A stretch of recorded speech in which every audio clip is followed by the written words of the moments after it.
Campaign Watch 2012 with Ches Costanzo. Mark Bittman, food writer with the New York Times, has been a longtime advocate for an improved American diet and an outspoken critic of large-cap food and agricultural industries in the United States.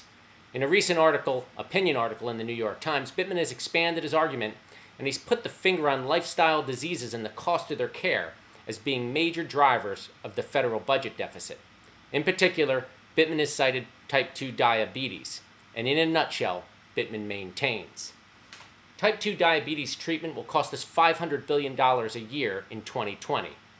The federal government will be picking up 60% of this cost of treatment.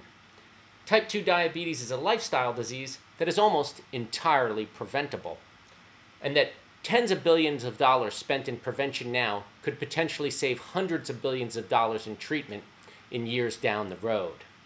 Now, what's most noteworthy about this article is the varied opinions and response that it provoked from readers of the article.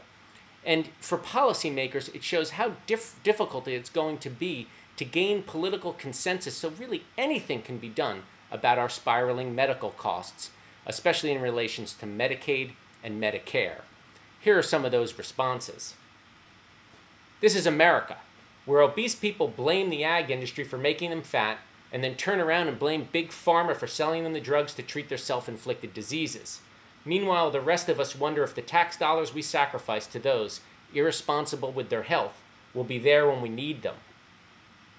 Another reader responds, do these estimates on savings consider the cost of living longer?